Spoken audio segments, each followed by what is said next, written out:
ये मुस्लिम वाला फार्मूला लागू नहीं होता तो फिर राज के लिए क्या करें? तो ये माहिर हैं, बैग भरा इनका कैप्सूल गोलियां का इन पे, जिसके जो सी शूट करे न, कैप्सूल करे तो कैप्सूल दे दें, गोली करे तो गोली, पीन की दवाई हो तो पीन की दवाई।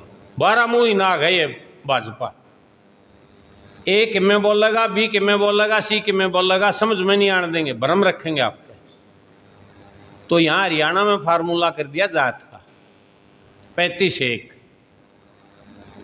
कि भाई हरियाणा का सारा सौदा ठीक हो जाए, ये जाट सत्ता में नहीं रहे तो। और यह बात अन्य जातियां का गला उतर गई। जैसे इन्होंने टिकट नहीं दी ना ऑल इंडिया लेवल पर मुस्लिमों को, एमपी में जो संसद के चुनाव हुए कोई टिकट नहीं दी, या बोल ली इनने कि हम इनको कोई टिकट नहीं देंगे। ऐसे ही हरियाणा में जाटों को इग्नोर करके गैर जाट के नाम पर ध्रुवीकरण किया गया। पहले मनोहर लाल को बनाया, दूसरी बार सैनी को बनाया। मनोहर लाल के प्रति थोड़ी लोगों में नाराजगी थी, तो बीसी लगभग आप समझोगे हरियाणा का सारा मनोहर इसको नायब सिंह को अपना नेता मानता है, और वोट भी बीजेपी को कंसोलिडेट हुआ। एससी में 2 कैटेगरी बना दी, संविधान तो एक है, इन्होंने डीएससी बना दिया, डिप्राइव्ड शेड्यूल कास्ट। जिनको लाभ नहीं मिला वो लगभग इनके साथ कंसोलिडेट हो गया। लेकिन सिरसा की जनता को तो मैं धन्यवाद करूंगा कि पूरे हरियाणा के लिए राजनीतिक तौर पर तो आप एक पथ प्रदर्शक हैं, और यहाँ उनके पत्ते आप लोगों ने नहीं चलने दिए फतेहाबाद और सिरसा में। बाकी जीटी रोड पर वो चला उनका, और वो कंसोलिडेट हो गया। किसान जो खेती करता है वो किसी धर्म का हो, किसी जाति का हो, जब ओले पड़ेंगे तो छाटकी पड़ेंगे कि मुसलमान का तो ओले पड़ जा, हिंदुआ की फसल बच जा, या सूखा पड़ेगा वो छाटकी पड़ेगा कि हिंदुआ सूखा पड़ जाए, मुसलमाना का ना पड़े। पाकिस्तान का किसान की भी वह प्रॉब्लम है, बांग्लादेश के किसान की भी वह प्रॉब्लम है, और भारत के किसान की भी वही प्रॉब्लम है। भगत सिंह कहता था वर्ग बनाए, जात नहीं। हमारे काम के वर्ग हैं, किसानी वर्ग है, मजदूर वर्ग है, नौजवान वर्ग है, महिलाएं हैं, कामगार हैं। अगर ये बनाएंगे तो बात बढ़ेगी आगे। भगत सिंह ने अपनी राजनीतिक डायरी लिखी ना, उसमें लिखा है कि कांग्रेस किसानों और मजदूरों के पास नहीं जाएगी, उनके संगठन नहीं बनाएगी।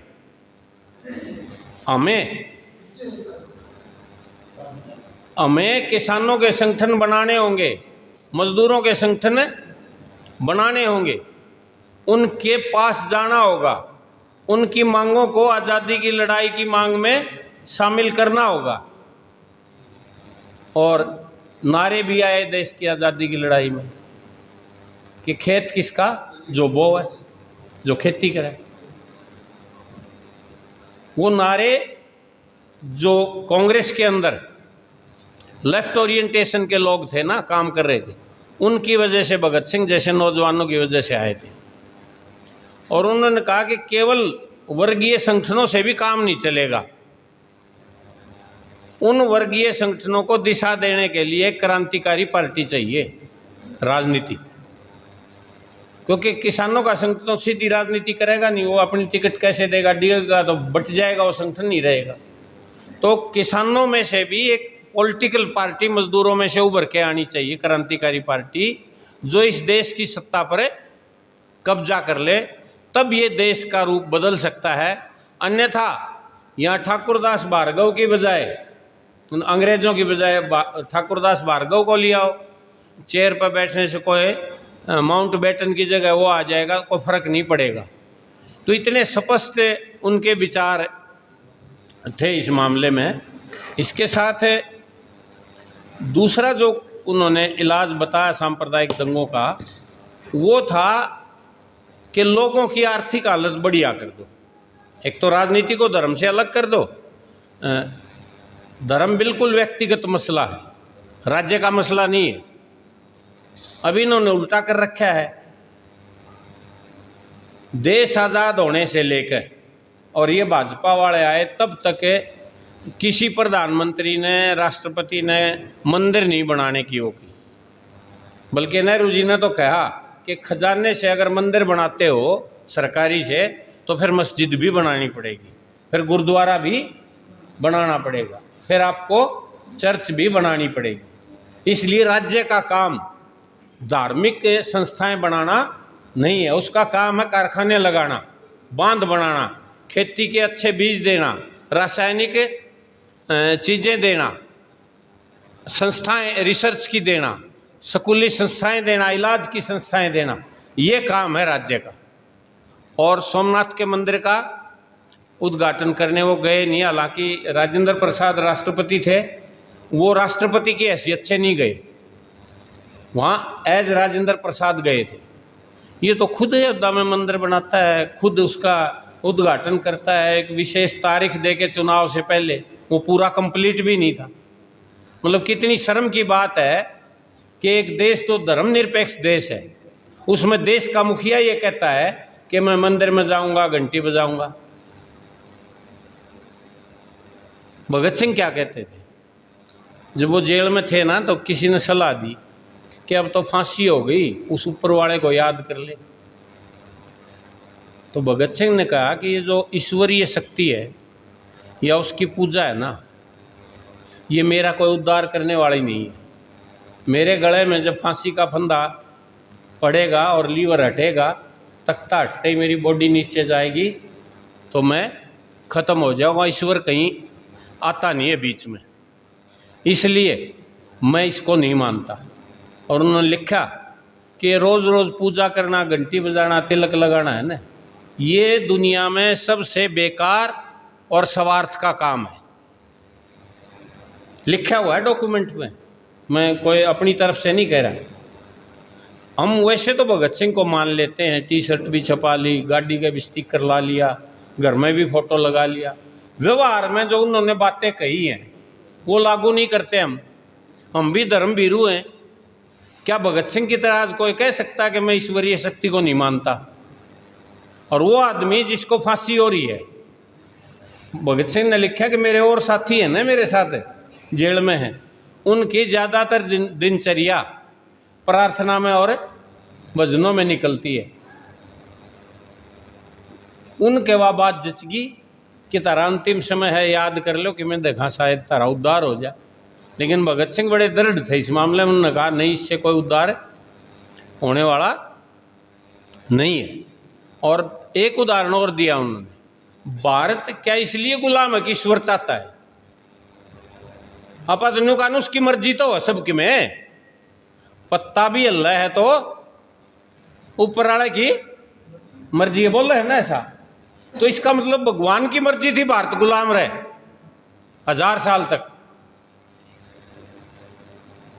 भगत सिंह ने स्पष्ट किया ना भगवान है, ना वो चांदा कोई देश गुलाम रहे, कोई आदमी गुलाम रहे।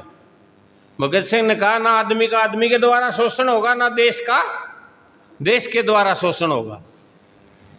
उन्होंने कहा ये ताकत है, अंग्रेजों के पास हमारे से अच्छे हथियार हैं, उनके पास पिस्तौल, बंदूक, गोलियां हैं, उनके पास पुलिस फौज है, उनके पास कानून है, उसकी ताकत पर हमें शासन कर रहे हैं। और यही वर्तमान सत्ता का है। किसान, मैंने बताया ना, राज तो को नहीं मांगे थे मोदी का, लेकिन दबाया कानून से, गोलियों से, सत्ता से, पिस्तौल से, बंदूकों से, सैनिकों से। तो ऐसा उनका इसके बारे में बहुत स्पष्ट ये था भगत सिंह का। और उन्होंने कहा कि ऐसा रसिया में हो चुका है, लोगों की आर्थिक हालात रसिया में क्रांति आने के बाद बदल गई, तो वहाँ कोई दंगे वंगे नहीं रहे, पूजा पाठ कम हो गई। ये उसका दूसरा उदाहरण था। इसके साथ जो आगे बात की है भगत सिंह ने, वो कही कि हमें तर्क और आलोचना भी करनी चाहिए। जब तक हम अंधभगत हैं, ऊपर वाला कोई कह रहा है और हम मान रहे हैं, वैज्ञानिक आधार पर उसको तर्क के आधार पर हम परख नहीं रहे, तब तक सही रास्ता नहीं है। सही रास्ता है चीज़ को तर्क के आधार पर हम कसौटी पे खरा उतारें और गलत लगता है तो आलोचना करें, केवल प्रशंसा ही नहीं करें। आलोचना करने से ही चीज़ें आगे बढ़ती हैं। विज्ञान में भी है थ्योरी है, थीसिस, एंटीथीसिस, सिंथेसिस। वहाँ मैं डिटेल में नहीं जाऊँगा, केवल इतना रेफरेंस दूंगा कि द्वंद्व है चीज़ों में और द्वंद्व से ही चीज़ें आगे बढ़ती हैं। जैसे आप देखोगे ना, चुंबक में एक दक्षिणी ध्रुव है, एक उत्तरी ध्रुव है, तब जाके चुंबक काम करता है। बिजली देखते हो, ये सर पंखे क्यों चल रहे हैं, इनमें से एक पॉजिटिव तार है कि नेगेटिव तार है, दोनों का सर्कल बनता है तब ये चलते हैं। अगर एक तार हो तो नहीं चलेंगे। जीवन की भी उत्पत्ति ऐसे ही है, एक मेल है एक फीमेल है, दोनों मिलेंगे तो संतान पैदा होगी। ना अकेली फीमेल पैदा कर सकती, ना मेल पैदा कर सकता संतान। तो द्वंद्व है चीज़ों में, उस द्वंद्व से ही चीज़ें आगे बढ़ती हैं। इसके साथ भगत सिंह ने नारा दिया, वो नारा असल में मौलाना हसरत मोहानी का है, उन्होंने दिया था नारा। भगत सिंह ने लगाया वो नारा अदालत में। असेंबली बम कांड जो हुआ, वहाँ जब वो बोले, बम डाल के उन्होंने बताया कि हमारा इरादा बहरे कानों को आवाज़ सुनाने का है, हम हिंसा में विश्वास नहीं रखते, एक भी आदमी हमारे बम से नहीं मरा, ये केवल धमाका और धुआं था और हम भागे नहीं। तुम तो और तुम्हारी सेना तो सब छुप गई थी, हम भाग भी सकते थे, इतना टाइम था। हम इसीलिए रहे कि अपनी बात आपको कहना चाहते हैं। और भगत सिंह ने इस्तेमाल किया उस प्लेटफार्म का, अदालत का, जो अखबारों में साया होता था। वो बोलता था, बड़े तर्क से अपने तर्क दिए उन्होंने। और उसके साथियों ने कहा कि आपकी आवश्यकता है रिवॉल्यूशन के लिए, आप ना जाइए इसमें। तो भगत सिंह ने कहा कि मेरी आवश्यकता है आहुति की, ये आंदोलन अगर आगे बढ़ाना है तो कुर्बानी देनी पड़ेगी। और मैं समझता हूँ कि मेरा जी के इससे आगे और नहीं बढ़ सकता, मैं आगे बढ़ सकता हूँ अब इसमें बलिदानी दूँ। इसलिए वो उस बम कांड में गए, लाहौर षड्यंत्र केस और जो असेंबली कांड हुआ उनका, उसमें। तो मेरा यहाँ कहने का अभिप्राय है साथियों कि वो जो नारा दिया वो वहाँ लगाया उन्होंने, जेल में और अदालत में। और इंकलाब जिंदाबाद का नारा हम भी लगाते हैं। ये केवल शब्द नहीं है, बहुत से साथियों को तो इसका मीनिंग का ही नहीं मेरा, बस बोल देते हैं मैंने इंकलाब जिंदाबाद का, आप भी जवाब में इंकलाब जिंदाबाद। इंकलाब जिंदाबाद का अर्थ है वर्तमान व्यवस्था में आमूलचूल परिवर्तन, जो ही चल रहा है ना, राजनीतिक तौर पर, सामाजिक तौर पर, यो हमें पसंद नहीं है, हम इसमें बदलाव चाहते हैं, इसलिए ये नारा लगाते हैं। इसके साथ साथ भगत सिंह ने जो पढ़ा, इटली के जो एक संस्था थी यंग इटली, वो उन्होंने पूरी पढ़ी। तो भगत सिंह में देखो कितनी योग्यता है। अपा केवल पढ़ लिया कोई चीज़ अपने को दे दे, फिर उसने कहा इसके आधार पर अपने देश में संगठन बनाओ, तो बने बनाए संगठन चलाना मुश्किल हो रहा है अपने लिए। तो उन्होंने यंग इटली संस्था की तरह यहाँ नौजवान भारत सभा बनाई। पढ़ा होगा ना सबने आपने। और उसी में भगत सिंह के साथी शामिल हुए। उन्होंने पढ़ के ये किया कि जो हिंदुस्तान रिपब्लिक आर्मी थी, HRA, उसमें सोशलिस्ट शब्द जोड़ा।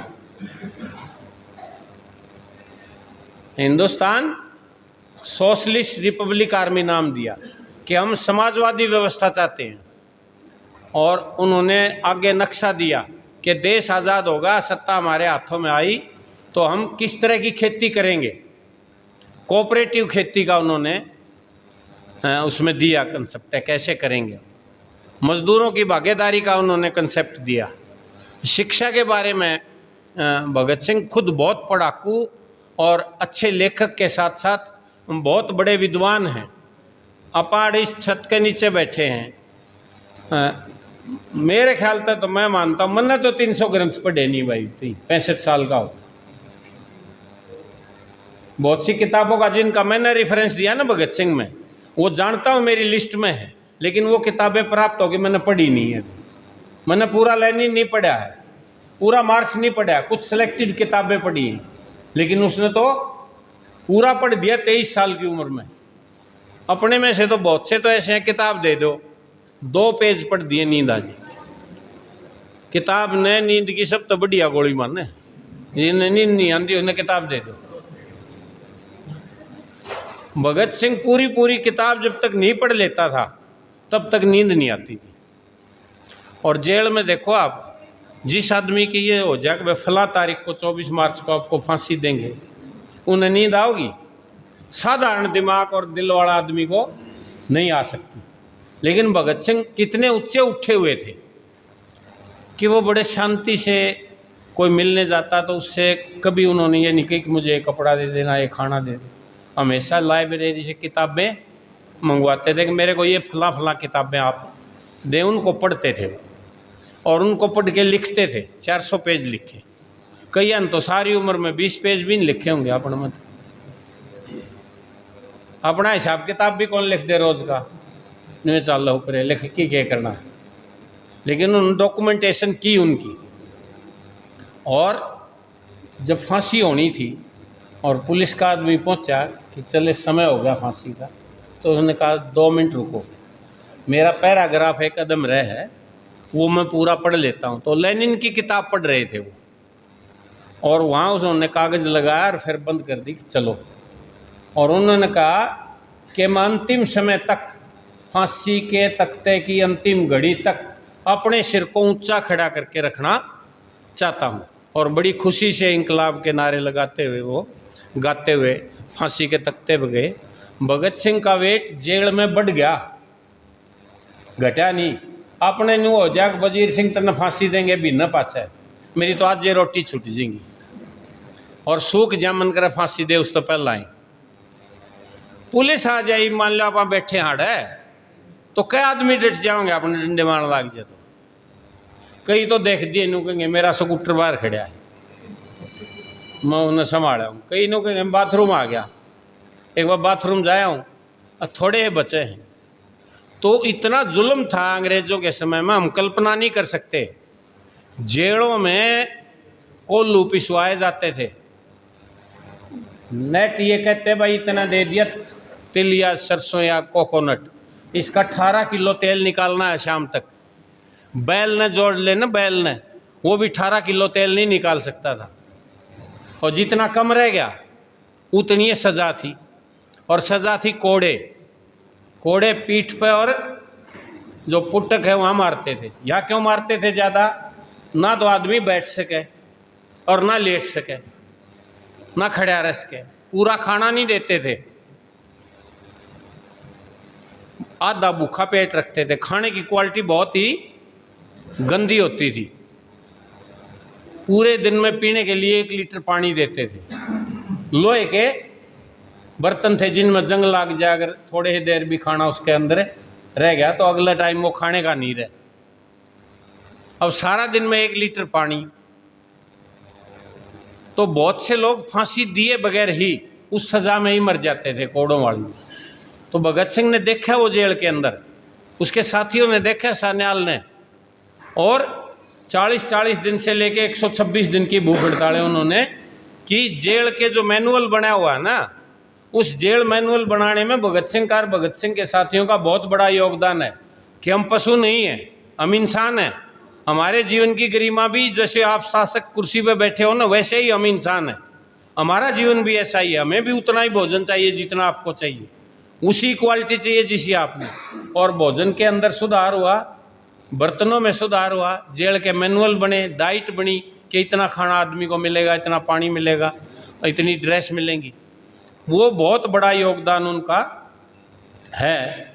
इसके साथ साथ साथियों, मैं आपसे और बहुत ज़्यादा बात ना करते हुए इतनी बात कहूँगा कि भगत सिंह एक संपादक भी थे, पत्रिकाएं भी निकालते थे। और अपनी डायरियों में उन्होंने लिखा कि ज़रूरी है आप जो संगठन बनाओ ना, उसका प्रचार आज से ही शुरू हो।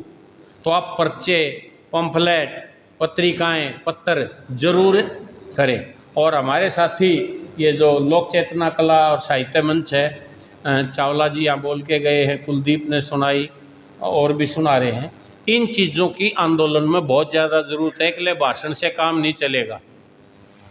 बीच में प्रगतिशील साहित्य होना, पत्र पत्रिकाओं का होना बहुत ज़रूरी है। और आप लोग ज़रूर कुछ प्रगतिशील पुस्तकों का इस तरह का आयोजन हो तो वो रखा करो। साथी आए हैं, कुछ पुस्तकें लेके जाएं, खुद भी पढ़े, अपने परिवार के बच्चों को भी पढ़ाएं।